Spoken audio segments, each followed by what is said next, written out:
The morning started like any other for James Callahan. He climbed into his tractor before sunrise, started the engine, and began working the same field he had plowed for 23 years. The land stretched out in front of him, familiar and predictable. He knew every slope, every patch where the soil ran deeper, every corner where water collected after heavy rain. But on this particular morning, something was about to break that pattern in a way he never could have imagined. James lived in Northern California, about 40 miles from Sacramento, in an area where agriculture had been the backbone of the local economy for generations. His property covered 87 acres, and while that might sound substantial, it was barely enough to keep his family afloat. Farming had become increasingly difficult over the past decade. Equipment costs had risen sharply. Fuel prices fluctuated wildly. The margins were thin, and every season felt like a gamble against weather, pests, and market prices that seemed designed to work against small operators like him. He and his wife Sarah had taken out loans to keep the operation running. They refinanced their house twice.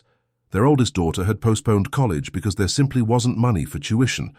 James worked the land himself to avoid paying hired labor. Sarah handled the books, managed sales at the local farmers market, and picked up shifts at a grocery store in town to help cover household expenses. They were not destitute, but they were tired. The kind of tired that comes from years of working hard with little to show for it, except the ability to keep going one more season. The property itself had been in Sarah's family for over a century. Her great-grandfather purchased it in the early 1900s, back when land in that part of California was still affordable for working people. The family had grown wheat, barley, and various vegetables over the decades. By the time James and Sarah inherited it, the farm was functional but outdated. The barn needed repairs. The irrigation system was inefficient. The house had good bones, but showed its age in every creak and crack. Still, it was theirs. That mattered. In an era when small farms were being swallowed up by corporate agriculture, holding on to family land felt like a quiet act of resistance. But sentiment doesn't pay bills, and James knew they were one bad season away from having to make hard decisions about their future. On the morning in question, James was preparing the south field for planting. This section of the property sat on a gentle hillside that caught good sun and had decent drainage. He had plowed it countless times. The work was meditative in its repetition. Forward and back, turn, forward and back. The tractor's engine provided a steady rhythm. His mind wandered through mental lists of tasks, calculations of seed costs, thoughts about whether they could afford to replace the truck that was making concerning noises. About 2 hours into the work, the tractor lurched, not dramatically, but enough to snap James out of his thoughts. He felt resistance in the plow, a sensation he knew well. Usually it meant a large rock or a piece of old fencing buried in the soil. He stopped, shifted into neutral, and climbed down to investigate. What he saw confused him at first. The plow had caught on something metallic. He could see an edge of it protruding from the freshly turned earth. It was darkened with age and dirt, but clearly man-made. His first thought was an old piece of farm equipment, maybe something his wife's grandfather had abandoned decades ago. He grabbed a shovel from the back of the tractor and began carefully digging around the object. As he cleared more soil, the shape became clearer. It was a container of some kind, rectangular, heavy. He worked for another 10 minutes, loosening the earth around it until he could get leverage underneath. When he finally pulled it free, he was struck by the weight. Whatever this was, it was dense. He dragged it a few feet away from the furrow and knelt down to examine it more closely. The container was a metal box, roughly the size of a small suitcase. The surface was corroded and covered in decades of grime, but it was intact. There was a latch on the front, rusted but still functional. James felt his heart rate pick up slightly. Finding something buried on your own property triggers a specific kind of anticipation. It probably wasn't anything valuable. It was probably junk. But there was still that small voice asking what if. He tried the latch. It resisted. He worked it gently, not wanting to break whatever mechanism remained. After a few attempts, it gave way with a metallic scrape. He lifted the lid. Inside, wrapped in what had once been canvas, but was now barely more than rotted fabric, were stacks of old paper. James carefully lifted one out. His hands were shaking slightly now, though he wasn't sure why. When he unfolded the brittle material, he found himself looking at currency. Old currency. The bills were large format, the kind that hadn't been printed in decades. The denominations were clear despite the age and exposure. 50s, hundreds, more than he could quickly count. He sat back on his heels, staring at the open box in front of him. His first emotion wasn't excitement, it was disbelief. Things like this didn't happen to people like him. He had spent his entire adult life working for every dollar, watching every expense, making sacrifices that added up to a life of careful restraint.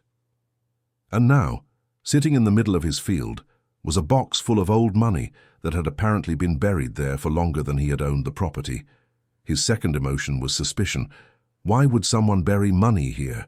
Who did it belong to? Was it even legal for him to keep it? The questions came faster than answers. He stood up, looked around as if someone might be watching, then felt foolish for the reaction. He was alone on his own land, staring at something that made no sense. James carefully closed the box and carried it to the tractor.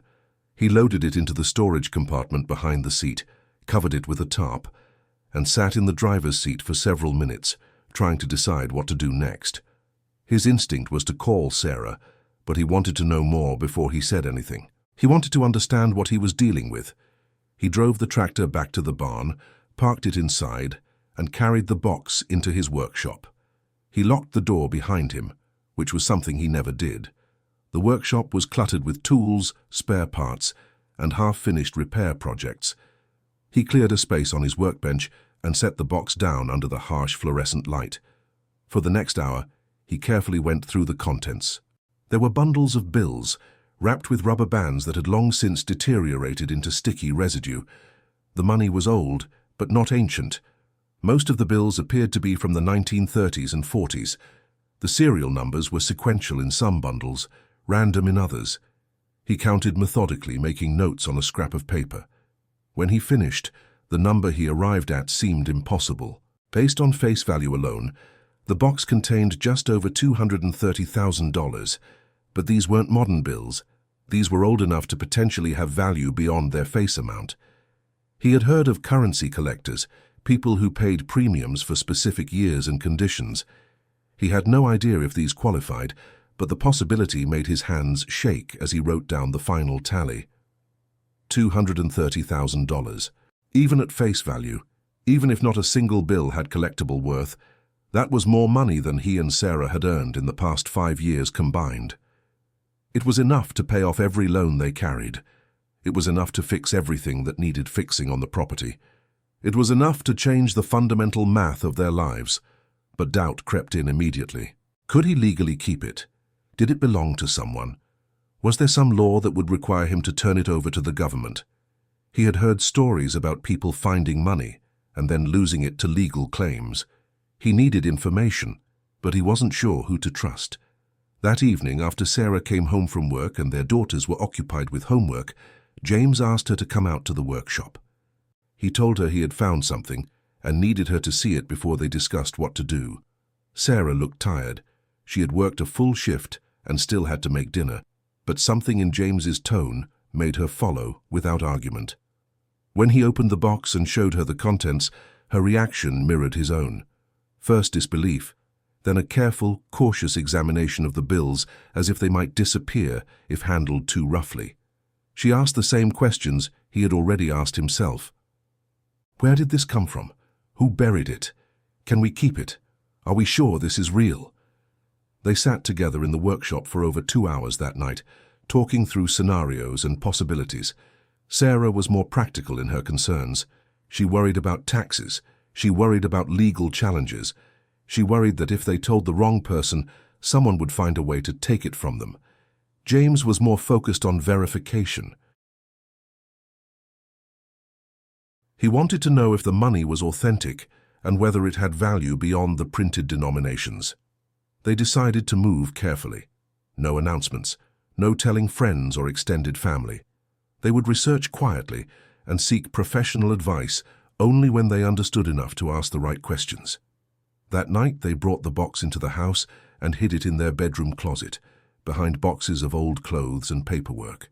It felt absurd to have that much money sitting 20 feet from where they slept, but neither of them wanted it out of their immediate control. Over the next week, James did something he rarely had time for. He researched. He spent hours online learning about old currency, collector markets, and the legal framework around found property. What he discovered was both encouraging and complicated. The money appeared to be authentic, based on every comparison he could make with reference images. The bills showed the right details, the right printing techniques for their era, the right paper texture and feel. If they were counterfeit, they were extraordinarily good counterfeits, which seemed unlikely given that they had been buried for decades. More importantly, he learned that currency buried on private property with no clear owner and no evidence of criminal origin generally belonged to the property owner under California law. There were exceptions. If the money could be traced to a theft, or if a legitimate heir came forward with documentation, there could be claims. But absent those circumstances, what he found on his land was his to keep. The question of value was harder to pin down. Old currency had a niche but active market. Collectors paid premiums for bills in good condition from certain years and with certain serial number patterns. From what James could determine, his bills were in mixed condition. Some showed significant wear and damage from decades underground. Others had been protected by their position in the stack and remained relatively crisp. The range of potential value was wide. He found several currency dealers online who offered evaluation services. Most required shipping the bills for examination, which James was not willing to do.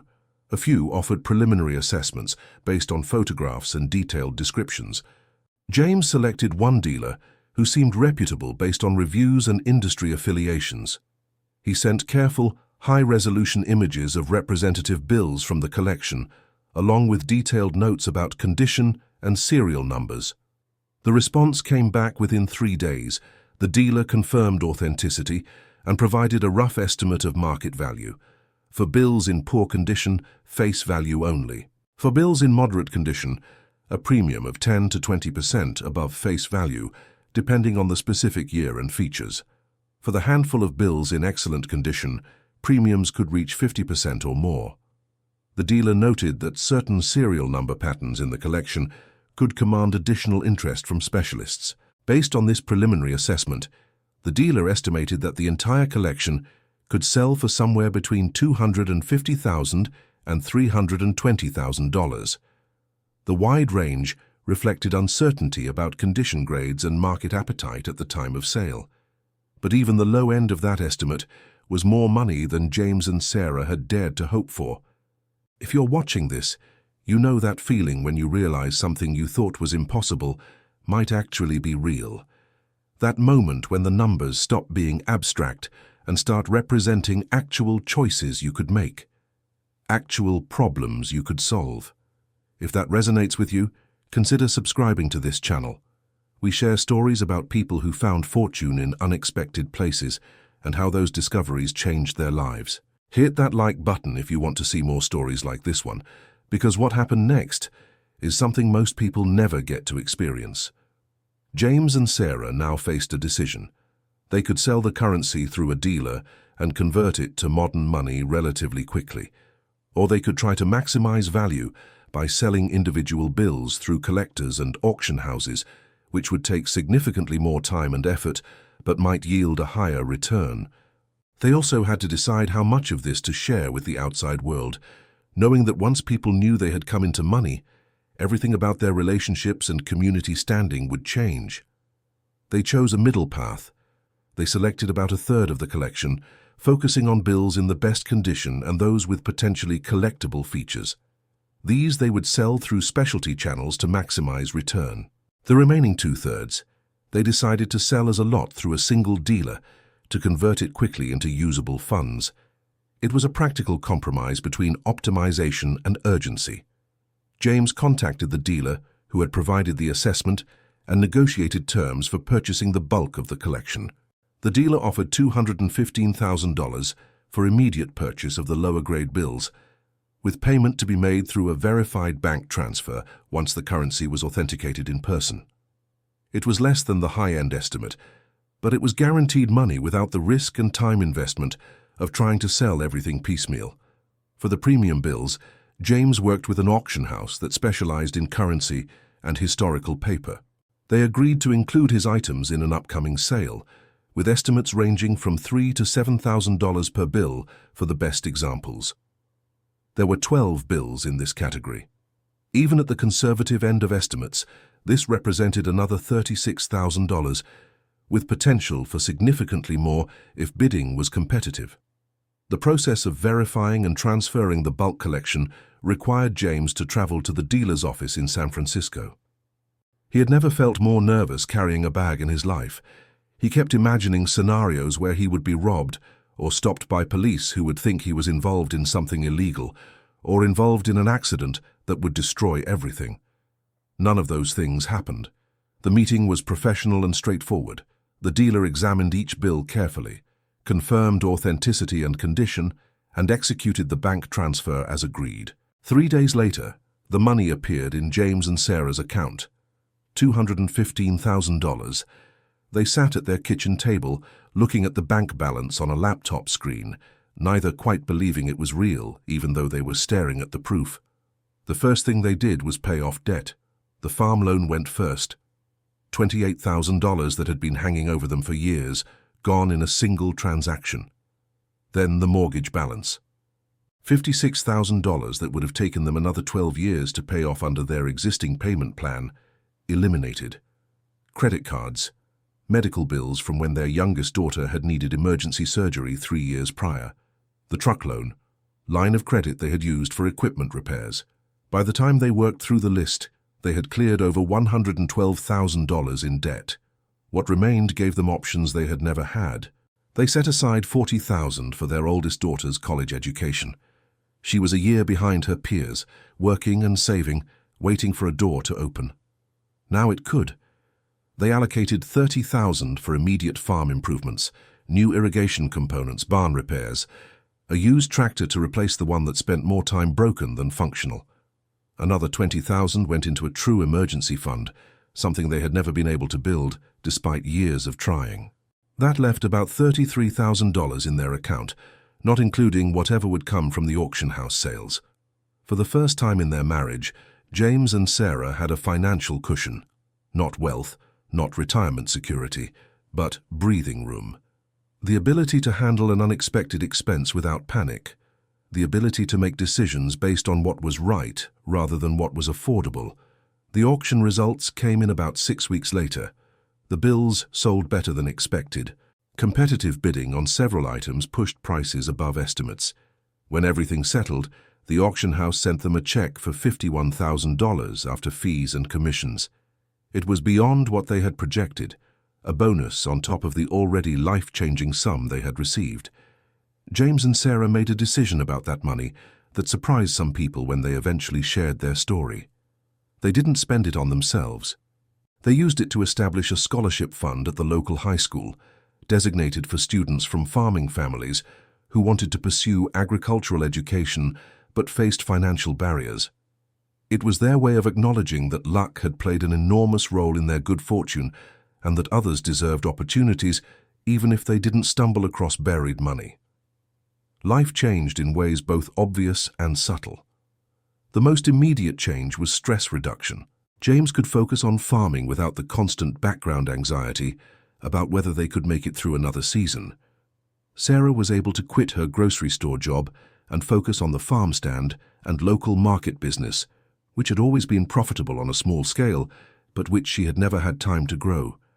Their daughters saw their parents laugh more, worry less, sleep better, but there were complications too. Word got out, as it always does in small communities. At first, people were genuinely happy for them. Then came the requests. Distant relatives who suddenly remembered they were family. Neighbors who mentioned they were struggling and wondered if James and Sarah might be willing to help. Local organizations that thought surely a family that had come into money would want to contribute to various causes. Each request was individually reasonable. Collectively, they were exhausting. James and Sarah learned to set boundaries. They helped where they felt genuine connection and need, But they also learned to say no without guilt. They realized that their windfall didn't create an obligation to solve everyone else's problems, and that trying to do so would only drain their resources without actually addressing the systematic issues that created financial stress in their community. The farm itself began to transform. With the ability to invest in proper equipment and infrastructure, productivity increased. They diversified crops and added a small greenhouse operation that extended their growing season. Sarah's market business expanded.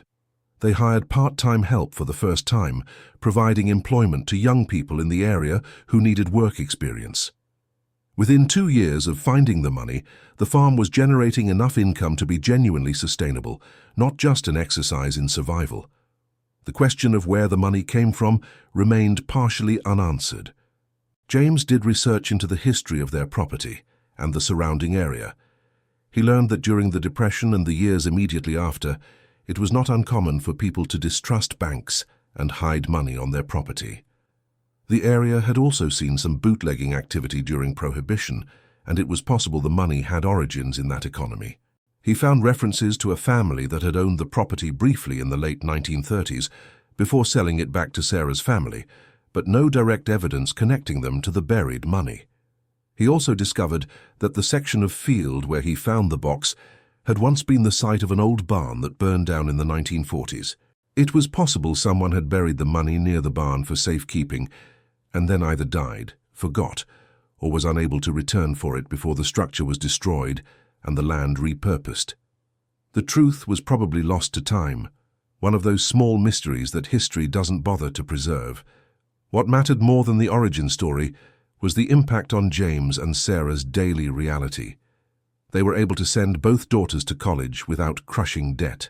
They built equity in their property. They contributed to their community in meaningful ways. They proved that a small family farm could be viable in the modern economy if it had enough capital to invest in efficiency and quality. James still farmed the same fields, including the one where he found the box. He thought about that morning often, how close he had come to missing it entirely. If he had been plowing a slightly different pattern, or if the angle of the plow had been just a few degrees different, the blade might have missed the container completely. It could have stayed buried for another 50 years, or forever, gradually deteriorating until whatever was left was completely unrecognizable. There was something both humbling and energizing about that realization. So much of life came down to positioning and timing, being in the right place at the right moment, paying enough attention to notice when something unusual presented itself, following through with curiosity rather than dismissing the unexpected as an inconvenience. James had done nothing extraordinary. He had simply been present and attentive in a moment when presence and attention mattered. The story spread beyond their immediate community. Local news picked it up, then regional outlets. James and Sarah did a few interviews, though they were careful about details and never revealed exactly how much money had been involved. They wanted to share the broad strokes of what had happened without creating a treasure-hunting mentality that might lead people to trespass on their property or start digging randomly on other farms in the area. They were asked repeatedly what advice they would give to others. Sarah always said the same thing: take care of what you have. Pay attention to your surroundings. Don't assume you know everything about a place just because you've been there a long time. James added that when something unexpected happens, resist the urge to either dismiss it or get swept up in fantasy. Assess carefully. Seek good information. Make decisions based on what you actually know rather than what you hope might be true. Their daughters absorbed different lessons from the experience. The older one, who was able to attend college because of the found money, became interested in agricultural economics and soil science. She saw how a single intervention could change the trajectory of a farming operation and wanted to understand the systemic factors that determined success or failure in agriculture. The younger daughter, still in high school when the money was found, developed an interest in local history. She spent hours researching their property and the surrounding area, piecing together stories of the families who had lived and worked there over generations. For James, the most profound change was internal.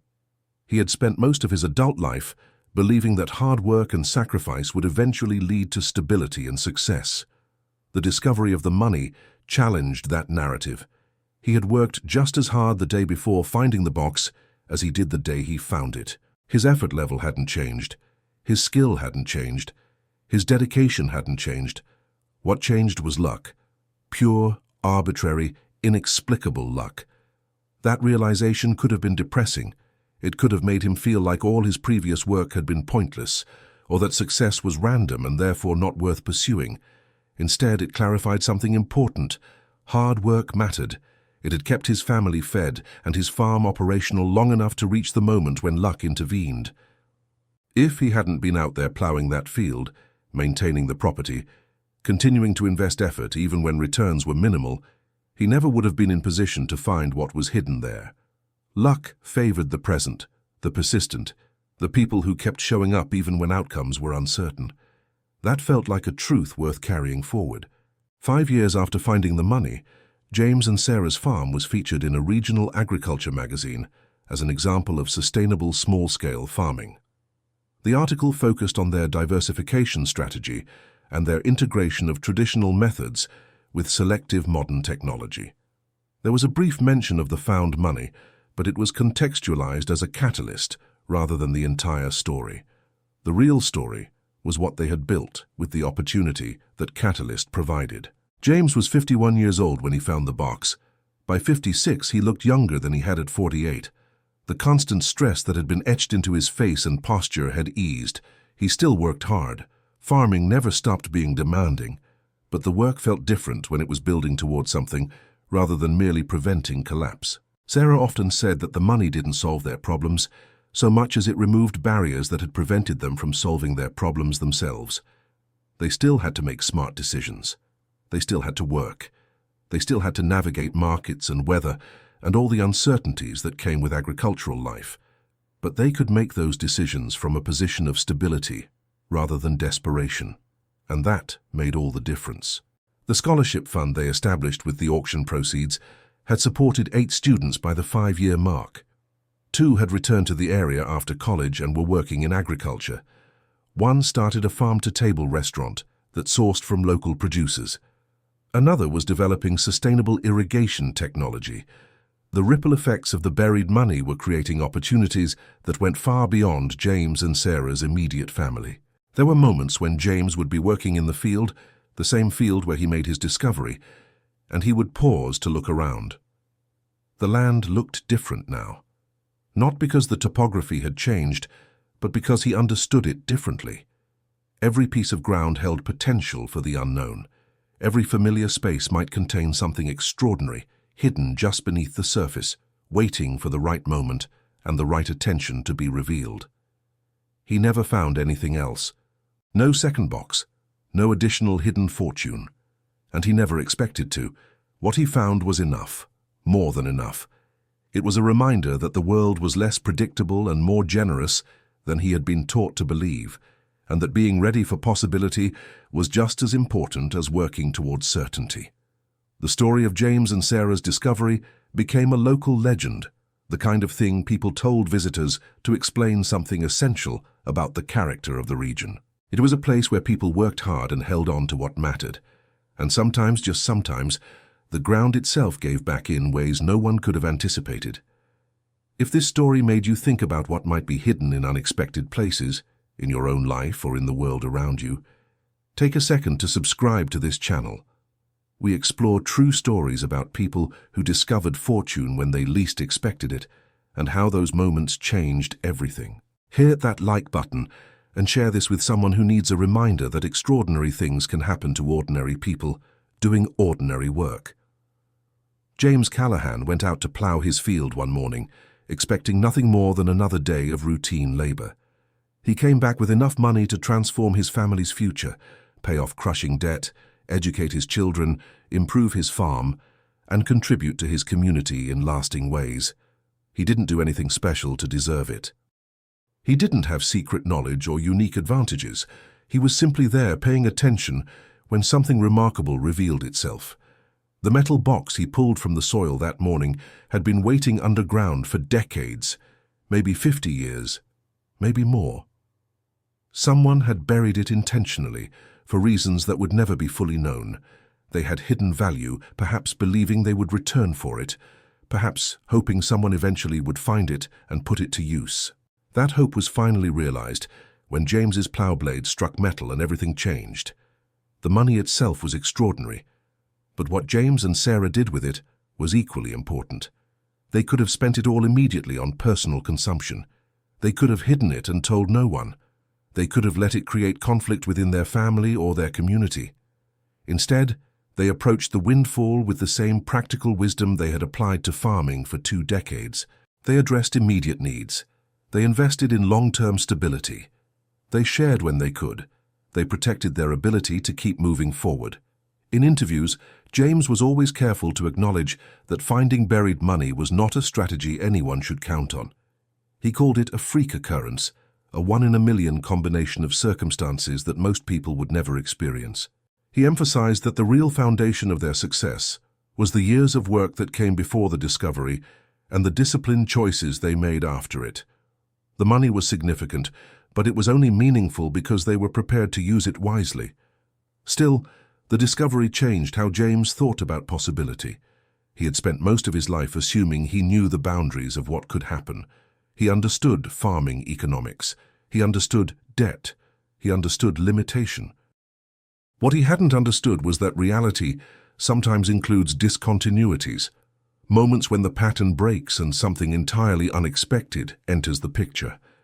Being open to those moments, being ready to recognize and respond to them, turned out to be just as important as any skill or knowledge he had developed through experience.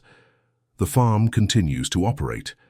James is older now, thinking about succession planning and what happens when he and Sarah are ready to step back. Their daughters have different relationships with the land. The older one appreciates it, but has built a career in research and consulting. The younger one has expressed interest in eventually taking over operations, though she wants to spend a few years working on other farms first to gain broader experience. Whatever happens, the property is secure in a way it hasn't been for generations. The family has options. And somewhere in California, on 87 acres of farmland that looks like thousands of other parcels in the region, there is a field where a man once plowed and hit something that changed everything. The exact spot is unmarked. The ground has been worked many times since, but James knows where it was. Sometimes he walks to that section of the property and stands there, remembering the morning when his tractor lurched and his life pivoted towards something he never could have planned for or predicted. The money is gone now, converted into education and infrastructure and opportunity and security. But the story remains. It circulates in the community, gets retold at farm bureaus and community gatherings, serves as a reminder that the ordinary can become extraordinary in the span of a morning.